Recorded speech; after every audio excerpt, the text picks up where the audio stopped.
السلام علیکم۔ امرو اور پرستان شہزادی۔ امرو آج کل آرام کرنے میں مصروف تھا۔ سردار امیر حمزہ لشکر لے کر طلسم ہوش ربا میں جادوگروں سے جنگ کرنے کے لیے گئے ہوئے تھے، اس لیے امرو عیار کو دربار میں بھی نہ جانا پڑتا تھا۔ وہ سارا دن گھر میں بستر پر لیٹا آرام کرتا رہتا تھا، اور اسے سب سے زیادہ آرام اس بات سے مل رہا تھا کہ اس کی بیوی چاند تارا بھی آج کل اپنی بہن کے گھر گئی ہوئی تھی، اس لیے وہ سارا دن بستر پر لیٹا نوکروں پر حکم چلاتا رہتا، خانساموں کو کہہ کر عجیب و غریب کھانے پکواتا، اور پھر جو کھانے اسے پسند نہ آتے وہ پھینک دیتا، اور ساتھ ہی خانسامہ کی تنخواہ میں سے ان کھانوں کی رقم کاٹ لینے کا اعلان کر دیتا۔ یہی حال اس نے دوسرے نوکروں کا بھی کر رکھا تھا، جس سے ذرا سی بھی غلطی ہو جاتی اس کی تنخواہ کٹنے کا اعلان ہو جاتا۔ یہی وجہ تھی کہ گھر کے سارے نوکر اس سے بے حد تنگ آ چکے تھے۔ ایک روز جب وہ سب بے حد تنگ ہو گئے تو انہوں نے رات کو اکٹھے ہو کر مشورہ کیا کہ امرو کو کہیں دور بھیج دیا جائے، لیکن کوئی ترکیب سمجھ میں نہ آ رہی تھی، کیونکہ وہ جانتے تھے کہ امرو بہت بڑا عیار ہے، وہ فوراً ہی ساری سازش سمجھ جائے گا۔ آخر ایک بوڑھا نوکر بول اٹھا، یہ بات تم مجھ پر چھوڑ دو، میں اسے ایسے چکر میں ڈالوں گا کہ 10 سال تک واپس نہ آ سکے گا۔ بوڑھے نوکر نے کہا، لیکن کیسا چکر، کچھ ہمیں بھی تو بتاؤ۔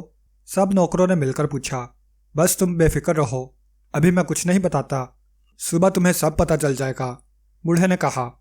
اور چونکہ سب نوکر جانتے تھے کہ بوڑھا بے حد عقل مند ہے، اس لیے وہ خاموش ہو گئے۔ صبح ہوتے ہی بوڑھا نوکر امرو عیار کے پاس حاضر ہو گیا۔ اس کا منہ لٹکا ہوا تھا، آنکھوں سے اداسی جھلک رہی تھی۔ کیا بات ہے، تمہارا منہ کیوں سوجا ہوا ہے؟ امرو عیار نے بوڑھے نوکر کو دیکھتے ہی پوچھا۔ کچھ نہیں حضور، جو کام ناممکن ہے وہ تو ناممکن ہی ہوتا ہے۔ 10 کروڑ ہیرے، اور ہیرے بھی ایسے کہ ایک ایک ہیرا 10 کروڑ سے زیادہ قیمت کا ہو۔ بہرحال چھوڑیں، نوکر نے کہا۔ 10 کروڑ ہیرے اور ہر ہیرا 10 کروڑ کا، یہ کیا کہہ رہے ہو؟ کہاں ہیں یہ ہیرے؟ امرو عیار اپنی لالچی طبیعت کی وجہ سے چونک پڑا تھا۔ چھوڑیں حضور، ان کا حصول ناممکن ہے، آج تک بڑے بڑے بہادر اسے حاصل نہ کر سکے، نوکر نے جان بوجھ کر کہا، اور مڑ کر جانے لگا۔ ارے ٹھہرو شمسو بابا، ٹھہرو، مجھے بتاؤ، تفصیل سے بتاؤ، آخر تم کیا کہہ رہے ہو؟ کیسے ہیرے؟ کہاں ہیں یہ ہیرے؟ امرو عیار نے کہا، جناب اب آپ پوچھ ہی رہے ہیں تو بتا دیتا ہوں۔ یہ ہیرے 10 کروڑ ہیروں کا خزانہ کہلاتے ہیں، اور پرستان کی شہزادی کی ملکیت ہیں۔ پرستان کی شہزادی نے یہ خزانہ وادی خندہ میں چھپایا ہوا ہے، اور اس کی حفاظت انتہائی خوفناک دیو کرتے ہیں۔ شمسو بابا نے جواب دیا، وادی خندہ؟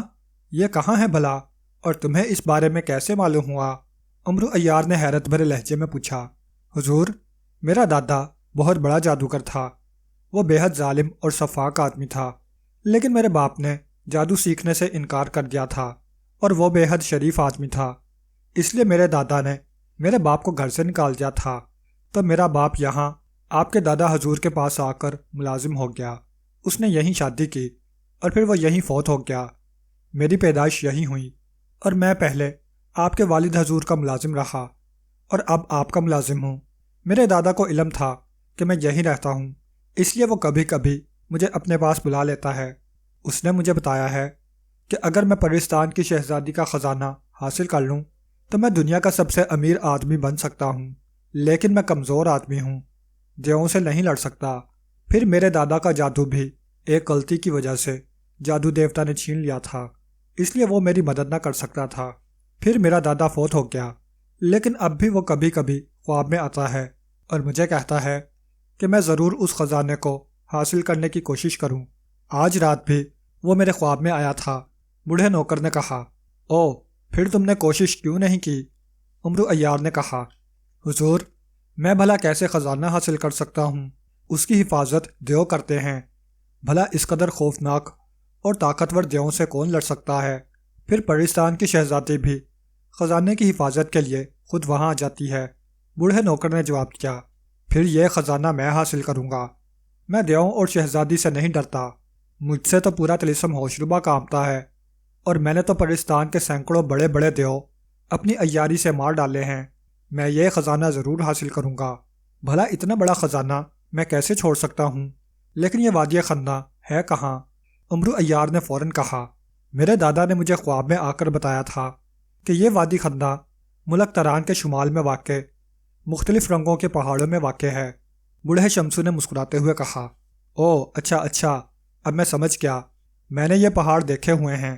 ٹھیک ہے، میں ابھی اس خزانے کو حاصل کرنے کے لیے روانہ ہو جاتا ہوں۔ نیک کام میں دیر نہیں کرنی چاہیے۔ بلاؤ سب نوکروں کو تاکہ میں انہیں ہدایات دے سکوں کہ وہ میری غیر حاضری میں گھر کا انتظام سنبھال سکیں۔ امرو عیار نے فیصلہ کن لہجے میں کہا، اور بوڑھا نوکر مسکراتا ہوا گیا، اور اس نے جا کر سارے نوکروں کو اکٹھا کیا اور انہیں خوشخبری سنائی تو وہ سب حیران رہ گئے کہ شمسو بابا نے ضرور کوئی ایسی ترکیب استعمال کی ہے۔ جب شمسو بابا نے انہیں ساری بات بتائی تو وہ بے حد ہنسے کہ شمسو بابا نے واقعی لاجواب ترکیب استعمال کی ہے۔ مگر شمسو بابا، ایسا خزانہ ہے بھی صحیح؟ ایک نوکر نے پوچھا۔ ہاں ہے، مجھے واقعی میرے دادا نے بتایا تھا۔ میرا دادا واقعی بہت بڑا جادوگر تھا، لیکن امرو عیار کو یہ خزانہ نہیں مل سکتا۔ اسے ناکام آنا پڑے گا، کیونکہ خزانے کی حفاظت کرنے والے دیو بڑے سخت اور ظالم ہیں۔ بوڑھے شمسو نے جواب دیا، چلو ٹھیک ہے، ہماری جان تو بچی رہے گی، اپنے آپ ٹکرے مار کر واپس آ جائے گا امرو عیار، نوکروں نے کہا، اور پھر وہ سب اکٹھے ہو کر اس کے پاس پہنچ گئے۔ امرو عیار اس دوران لباس تبدیل کر چکا تھا، اور پھر نوکروں کو ہدایات دے کر وہ اپنے گھوڑے پر سوار ہو کر ملک تران کی طرف روانہ ہو گیا، اور نوکروں نے اطمینان کا سانس لیا۔ امرو عیار منزلیں مارتا ایک ہفتے کے بعد ملک تران کے شمال میں واقع مختلف رنگوں کے پہاڑوں کے درمیان موجود خوبصورت وادی میں پہنچ گیا۔ لیکن یہ وادی بالکل ویران تھی، یہاں کوئی قبیلہ نہ رہتا تھا۔ یہاں پہنچ کر اب امرو عیار سوچنے لگا کہ اتنی بڑی وادی میں خزانہ کہاں ڈھونڈے اور کس طرح معلوم کرے کہ خزانہ کہاں ہے۔ آخر سوچتے سوچتے ایک ترکیب اس کے ذہن میں آ گئی۔ اس نے زور زور سے آوازیں دینی شروع کر دیں کہ 10 کروڑ خزانے کے دیو کہاں ہیں، وہ آ کر اس کا مقابلہ کریں۔ اسے یقین تھا کہ اس کی آواز جیسے ہی دیووں تک پہنچی وہ باہر آ جائیں گے، اور اس طرح اسے خزانے کی جگہ معلوم ہو جائے گی۔ امرو عیار اسی طرح آوازیں دیتا ہوا وادی میں گھومتا رہا، اور پھر ایک جگہ پہنچ کر جیسے ہی آواز دی، یکلخت فضا میں ایک خوفناک دھماکہ سنائی دیا، اور دوسرے لمحے نیلے رنگ کے پہاڑ سے ایک خوفناک دیو نیچے اترتا نظر آیا۔ یہ سینگوں کی بجائے چوٹی والا دیو تھا۔ اس کا سارا سر گنجا تھا، سر کے درمیان سے ایک لمبی سی چوٹی پیچھے کو لہرا رہی تھی۔ اس کے کان بڑے بڑے تھے۔ اس نے نیلے رنگ کا زیر جامہ پہن رکھا تھا۔ وہ پہلوانوں کی طرح اکڑتا ہوا آ رہا تھا۔ جس کی موت نے اسے آواز دی ہے، میں چوٹی دیو ہوں، 10 کروڑ خزانے کے دروازے کا پہرے دار، کون مجھ سے مقابلہ کر سکتا ہے؟ اس دیو نے دھاڑتے ہوئے کہا، اور امرو عیار یہ سن کر دل ہی دل میں بے حد خوش ہوا کہ چلو اسے دروازے کا پتہ تو چل ہی جائے گا۔ چنانچہ جیسے ہی دیو قریب آیا، امرو عیار خوف سے کانپتا ہوا نیچے گر گیا، اور دیو نے اسے خوفزدہ دیکھ کر کہکے لگانے شروع کر دیے۔ ہا ہا ہا، مجھے دیکھ کر ہی بڈھا ڈر گیا ہے، یہ مجھ سے کیا مقابلہ کرے گا؟ چوٹی دیو سے؟ ہا ہا ہا، اس نے فاتحانہ انداز میں کہکا لگاتے ہوئے کہا، تم چوٹی دیو ہو؟ ارے تم تو بہت اچھے دیو ہو۔ میرا نام امرو عیار ہے، مجھے پرستان کی شہزادی نے بھیجا ہے۔ اس نے مجھے کہا تھا کہ میں اس طرح آواز لگاؤں گا تو چوٹی دیو آ جائے گا۔ امرو عیار نے فوراً ہی عیاری بھرے لہجے میں کہا، پرستان کی شہزادی نے تمہیں بھیجا ہے؟ مگر کیوں؟ دیو نے حیرت بھرے لہجے میں کہا، میں دراصل دنیا کا سب سے بڑا جوہری ہوں، میں خراب ہیروں کو ٹھیک کر دیتا ہوں۔ پرستان شہزادی نے کہا ہے کہ اس کے خزانے کے ہیرے بڑے بڑے خراب ہو گئے ہیں، اس لیے میں جا کر انہیں ٹھیک کر دوں۔ تم مجھے ان ہیروں کے پاس لے چلو، پھر دیکھو میں انہیں کیسے ٹھیک کرتا ہوں۔ امرو عیار نے فوراً ہی چکر چلاتے ہوئے کہا، یہ کیسے ممکن ہے؟ کوئی خزانے کے پاس نہیں جا سکتا، اگر میں اجازت بھی دے دوں تب بھی نہیں جا سکتا، کیونکہ نیلا دیو، سبز دیو اور ان کا سردار باگڑ دیو تمہیں دیکھتے ہی کھا جائیں گے۔ چوٹی دیو نے نرم لہجے میں کہا، یہ پرستان شہزادی کا حکم ہے جو اس خزانے کی مالک ہے، تم بے شک ان دیووں کو بلا لو، وہ شہزادی کا حکم کیسے ٹال سکتے ہیں؟ پرستان شہزادی انہیں جلا کر راکھ کر دے گی۔ امرو عیار نے جواب دیا، ٹھہرو، میں انہیں بلاتا ہوں، اگر پرستان شہزادی کا ایسا حکم ہے تو انہیں ضرور اس کا علم ہوگا۔ چوٹی دیو نے کہا، اور پھر اس نے زور زور سے کسی اجنبی زبان میں چیخنا شروع کر دیا۔ تھوڑی دیر بعد ارد گرد کی پہاڑیوں سے خوفناک دیووں کے سر نظر آنے لگے۔ ان میں واقعی ایک نیلا دیو تھا، دوسرا سبز دیو تھا، لیکن تیسرا دیو جسے چوٹی دیو باگڑ دیو کہہ رہا تھا ان سب سے زیادہ خوفناک شکل والا نظر آتا تھا۔ اس کا رنگ بھورا تھا، اس کے بڑے بڑے خوفناک دانت تھے اور آنکھیں پھٹی پھٹی سی لگتی تھیں۔ کیوں بلایا ہے ہمیں چوٹی دیو؟ ان تینوں نے غصے سے دھاڑتے ہوئے کہا، اور جواب میں چوٹی دیو نے انہیں امرو عیار کی بات بتا دی۔ پرستان شہزادی کا کوئی حکم ہمارے پاس نہیں ہے، یہ آدم زادہ جھوٹ بول رہا ہے، ہم ابھی اس کو کھا جاتے ہیں، سب دیو نے بیک آواز ہو کر کہا، اور وہ سب غصے سے دھاڑتے ہوئے امرو عیار کی طرف بڑھے۔ اب تو امرو عیار بے حد گھبرایا، اس کی اپنی عیاری اسے مروا رہی تھی۔ وہ ایک دیو کا مقابلہ کرتا یا دو کا؟ یہاں تو اکٹھے 4 خوفناک دیو تھے۔ ابھی وہ سوچ ہی رہا تھا کہ اب کیا کرے کہ اچانک فضا میں سائیں سائیں کی آواز سنائی دی، اور اس کے ساتھ ہی ہر طرف خوشبو سی پھیل گئی، اور سب دیو یہ آواز سن کر اور خوشبو سونگتے ہی ٹھٹک کر رک گئے۔ شہزادی پرستان آ رہی ہے، ہماری مالکہ آ رہی ہے، ان سب نے بیک آواز ہو کر چیخنا شروع کر دیا۔ اسی لمحے آسمان پر ایک خوبصورت اور نوجوان لڑکی اڑتی ہوئی دکھائی دی۔ اس نے انتہائی خوبصورت لباس اور انتہائی قیمتی زیورات پہنے ہوئے تھے، اس کے پر بھی بڑے بڑے اور خوبصورت تھے۔ وہ ان دیووں کے قریب آ کر زمین پر کھڑی ہو گئی، اور دونوں ہاتھ پھیلا کر اس نے دیووں کو ایک طرف ہٹنے کے لیے کہا، مجھے اطلاع مل گئی ہے کہ دنیا کا سب سے بڑا عیار میرا خزانہ لوٹنے چل پڑا ہے، اس لیے میں خود یہاں آ گئی ہوں۔ یہ بوڑھا کون ہے؟ یہ تو وہ عیار نہیں ہو سکتا، یہ تو کوئی سیدھا سادہ سا آدمی لگتا ہے، پرستان شہزادی نے بڑے میٹھے لہجے میں کہا۔ تو جواب میں چوٹی دیو نے اسے ساری بات بتا دی۔ اب تو شہزادی بے حد حیران ہوئی اور امرو عیار کو دیکھنے لگی۔ او، اس کا مطلب ہے تم واقعی امرو عیار ہو، اور تم عیاری سے میرا خزانہ لوٹنا چاہتے تھے، یہ تو اچھا ہوا کہ میں خود یہاں آ گئی۔ شہزادی نے امرو عیار کی طرف دیکھتے ہوئے کہا، نہیں شہزادی حضور، بھلا میری کیا مجال کہ میں آپ کے خزانے کی طرف ٹیڑھی آنکھ سے بھی دیکھوں۔ میرا نام امرو عیار بھی نہیں ہے، وہ تو میں نے صرف روب ڈالنے کے لیے ان دیووں کو یہ نام بتایا تھا۔ ویسے میں واقعی دنیا کا سب سے بڑا جوہری ہوں، میرا نام شمسو جوہری ہے۔ امرو عیار نے جھک کر باقاعدہ شاہی آداب بجا لاتے ہوئے کہا، شمسو جوہری؟ لیکن ہم نے تو کسی جوہری کا یہ نام نہیں سنا۔ پرستان شہزادی نے منہ بناتے ہوئے کہا، حضور نے نہ سنا ہوگا، لیکن بادشاہ پرستان میرے نام سے واقف ہے، وہ اپنے خزانے کے ہیرے مجھ سے ٹھیک کرواتے رہتے ہیں۔ آپ کو یقین نہ آئے تو بے شک اپنے والد سے دریافت کر لیجئے۔ امرو عیار نے بڑے معصوم سے لہجے میں کہا، اچھا چلو میں نے مان لیا تم جوہری ہو کے، لیکن ہیرے کس طرح ٹھیک ہوتے ہیں؟ پہلے یہ بتاؤ کہ وہ خراب کیسے ہوتے ہیں؟ میں نے تو آج تک نہیں سنا کہ ہیرے بھی خراب ہو جاتے ہیں۔ شہزادی نے حیرت بھرے لہجے میں کہا، شہزادی حضور، جب ہیرے ایک بند جگہ پر طویل عرصہ تک پڑے رہیں تو ان کے اندر ایک مخصوص جالی سی پیدا ہو جاتی ہے جو صرف بڑے بڑے جوہری ہی دیکھ سکتے ہیں۔ اس جالی کی وجہ سے وہ ہیرا بالکل قیمتی نہیں رہتا، بلکہ عام پتھر جیسا بن جاتا ہے۔ میں دنیا کا سب سے بڑا جوہری ہوں، میرے پاس ایسا نسخہ ہے کہ میں اس جالی کو ختم کر کے اس ہیرے کو دوبارہ قیمتی بنا سکتا ہوں۔ امرو عیار نے فوراً ہی اسے ایک نئی کہانی گھڑ کر سناتے ہوئے کہا، حالانکہ وہ بھی جانتا تھا کہ یہ سب جھوٹ ہے، ہیرے تو ہیرے ہوتے ہیں، نہ وہ خراب ہوتے ہیں اور نہ ہی ان میں جالی پڑتی ہے۔ ارے پھر تو میرے ہیروں میں بھی جالی پڑ جانے کا خطرہ ہو سکتا ہے، انہیں تو سینکڑوں سال ہو گئے ہیں۔ پرستان شہزادی نے پریشان ہوتے ہوئے کہا، آپ مجھے دکھا دیں، میں دیکھتے ہی بتا دوں گا۔ امرو عیار نے خوش ہوتے ہوئے کہا، میں تمہیں خزانے میں لے جاتی ہوں، تم نے تو مجھے فکر میں ڈال دیا ہے۔ پرستان شہزادی واقعی بھولی بھالی تھی جو اتنی آسانی سے امرو عیار کی عیاری میں پھنس گئی تھی۔ شہزادی حضور، یہ آدمزاد جھوٹ بول رہا ہے، ایسا تو ہم نے کبھی نہیں سنا۔ باگڑ دیو نے کہا، تم خاموش رہو، تم صرف دیو ہو، تمہیں کیا معلوم کہ ہیرے کیا ہوتے ہیں؟ امرو عیار نے اسے ڈانٹتے ہوئے کہا، سنو آدمزاد، اگر تم میرے ساتھ عیاری کرنے کی کوشش کر رہے ہو تو اب بھی وقت ہے، مجھے سچ سچ بتا دو، میں تمہیں معاف کر دوں گی، ورنہ تمہارا حشر بہت برا ہوگا۔ شہزادی نے کہا، نہیں شہزادی صاحبہ، میری کیا جرت کہ آپ سے عیاری کروں، اور پھر میں تو جوہری ہوں، میرا عیاری سے کیا تعلق؟ امرو عیار نے فوراً ہی معصوم سا چہرہ بناتے ہوئے کہا، لیکن تم نے امرو عیار کی طرح زنبیل تو اٹھائی ہوئی ہے۔ اب شاید شہزادی کو بھی شک پڑ گیا تھا، آپ اس تھیلے کی بات کر رہی ہیں؟ یہ تو میرا جوہری کے سامان والا تھیلا ہے، آپ کو یقین نہیں آ رہا؟ یہ دیکھیے، خود دیکھ لیجئے۔ امرو عیار نے فوراً کہا، اور اس کے ساتھ ہی اس نے زنبیل میں ہاتھ ڈال کر جوہریوں والا مخصوص سامان نکال کر باہر رکھنا شروع کر دیا۔ وہ چونکہ اکثر جگہوں پر جوہری بن جایا کرتا تھا، اس لیے اس نے جوہریوں والا مخصوص سامان پہلے سے زنبیل میں رکھا ہوا تھا۔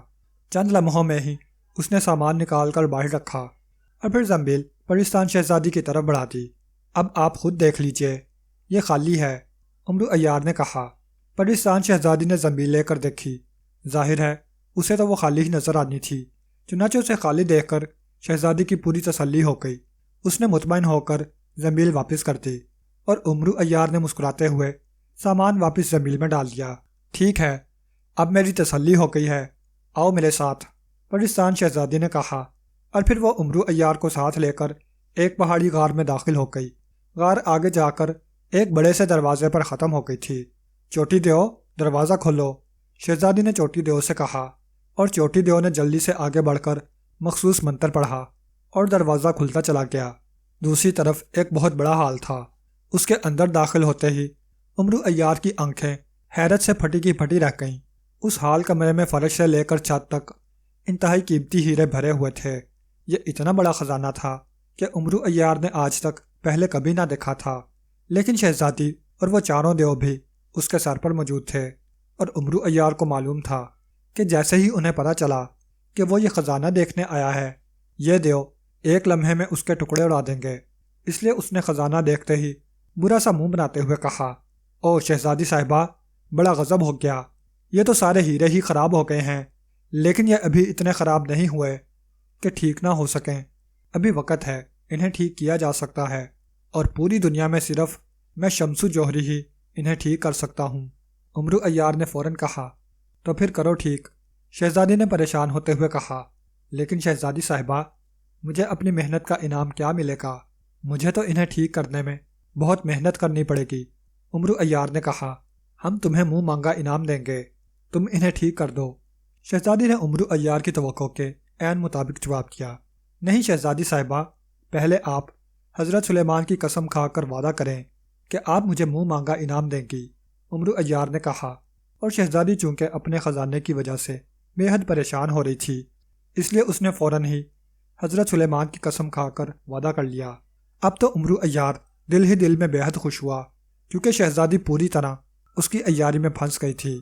تو شہزادی صاحبہ، آپ مجھے یہ سارا خزانہ انعام میں دے دیں، ایک ہیرا البتہ میں چھوڑ دوں گا آپ کے پاس نشانی کے لیے۔ امرو عیار نے مسکراتے ہوئے کہا، اور شہزادی کے ساتھ دیو بھی حیرت سے اچھل پڑے۔ یہ کیا کہہ رہے ہو تم؟ شہزادی نے انتہائی غصیلے لہجے میں کہا، آپ نے حضرت سلیمان کی قسم کھائی ہے، اور اگر آپ نے قسم توڑی تو آپ فوراً مر جائیں گی، یہ سوچ لیں۔ امرو عیار نے ہنستے ہوئے کہا، ہم تمہیں ابھی مار ڈالتے ہیں، تم واقعی عیار آدمی ہو۔ چاروں دیو نے غصے سے چیختے ہوئے کہا، ہا ہا ہا، میں واقعی امرو عیار ہوں، دنیا کا سب سے بڑا عیار۔ دیکھو میں نے کس طرح عیاری سے پرستان شہزادی کو قسم دے کر پابند کر لیا ہے، اور اب تم دیو بھی میرا کچھ نہیں بگاڑ سکتے، کیونکہ اگر تم نے بھی اس قسم کی خلاف ورزی کی تو تم بھی جل کر راکھ ہو جاؤ گے۔ امرو عیار نے کہہ کے لگاتے ہوئے کہا، تم ٹھیک کہہ رہے ہو، تم نے واقعی عیاری سے مجھے پھنسا لیا ہے، اور میں مجبور ہوں کہ تمہیں منہ مانگا انعام دوں، ورنہ میں مر جاؤں گی۔ ٹھیک ہے، لے جاؤ سارا خزانہ۔ کاش مجھے پہلے معلوم ہو جاتا کہ تم امرو عیار ہو، تو میں تمہیں ایک لمحے میں جلا کر راکھ کر دیتی، پرستان شہزادی نے کہا، اور پھر وہ روتی ہوئی کمرے سے باہر نکل گئی۔ دیو بھی دانت پیستے ہوئے اور امرو عیار کو کھا جانے والی نظروں سے دیکھتے ہوئے باہر چلے گئے، اور امرو عیار کہکا لگاتے ہوئے جلدی سے ہیروں کی مٹھیاں بھر بھر کر اپنی زنبیل میں ڈالنے میں مصروف ہو گیا۔ کئی گھنٹوں کی مسلسل محنت کے بعد اس نے سارا خزانہ اپنی زنبیل میں رکھ لیا، ایک بھی ہیرا نہ چھوڑا، اور پھر خوشی سے اچھلتا ہوا جیسے ہی وہ باہر نکلا، شہزادی اس کے سامنے آ گئی۔ اس کے چہرے پر مسکراہٹ تھی۔ تم بڑے عیار بنے پھرتے تھے، اب دیکھو تم پھنس گئے اپنی لالچی طبیعت کی وجہ سے۔ تم نے کہا تھا کہ میں ایک ہیرا دے دوں گا، لیکن تم سب ہیرے اٹھا لائے۔ اس طرح تم نے لالچ کیا، اور میری قسم بھی پوری ہو گئی، اور میرا خزانہ بھی بچ گیا۔ شہزادی نے ہنستے ہوئے کہا۔ امرو عیار نے جلدی سے زمین میں ہاتھ ڈال کر دیکھا تو واقعی سارے ہیرے غائب تھے۔ ہا ہا ہا، اگر تم لالچ نہ کرتے تو واقعی سارا خزانہ لے جاتے۔ سچ کہتے ہیں کہ لالچ برا ہوتا ہے۔ تم نے جیسے ہی آخری ہیرا اٹھا کر زنبیل میں ڈالا، سارا خزانہ واپس چلا گیا اور سنو اب بہتری اسی میں ہے کہ واپس چلے جاؤ ورنہ یہ دیو تمہیں کھا جائیں گے۔ ویسے آؤ میں تمہیں دکھاؤں، شہزادی نے ہنستے ہوئے کہا، اور پھر وہ اسے لے کر دوبارہ جب اس کمرے میں پہنچی تو واقعی تمام ہیرے واپس پہنچ چکے تھے۔ اب تو عمرو عیار واقعی پریشان ہو گیا، لیکن اب کیا ہو سکتا تھا؟ اس کی لالچی طبیعت نے اسے واقعی شکست دلا دی تھی اور پرستان شہزادی کا خزانہ بچ گیا تھا۔ چنانچہ وہ منہ لٹکائے واپس چل پڑا۔ اس کے پیچھے سارے دیو اور شہزادی مسلسل کہکے لگا رہے تھے اور عمرو عیار اپنے لالچ پر خود کو برا بھلا کہہ رہا تھا کہ کاش وہ ایک ہیرا چھوڑ دیتا تو اتنا بڑا خزانہ اسے مل جاتا۔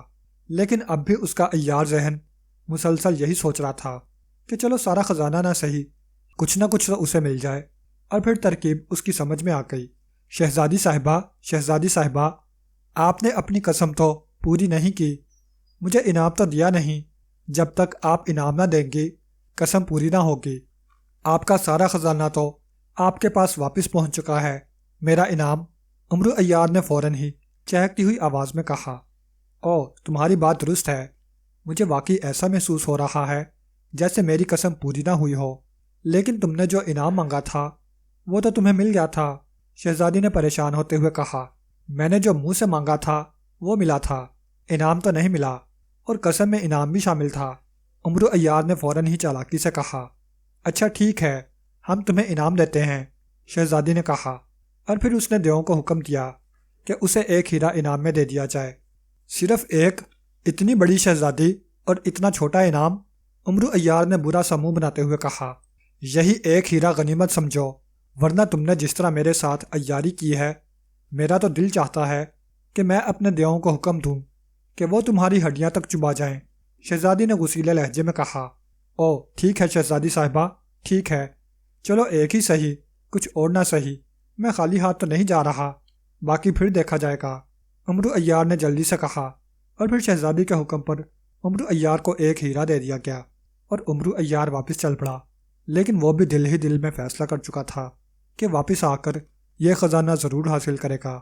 ظاہر ہے اتنا بڑا خزانہ دیکھ کر وہ اسے حاصل کیے بغیر چین سے کیسے رہ سکتا تھا، لیکن اب مجبوری تھی، اس لیے وہ خزانہ حاصل کرنے کی ترکیبیں سوچتا ہوا واپس لوٹ آیا۔ ختم شد۔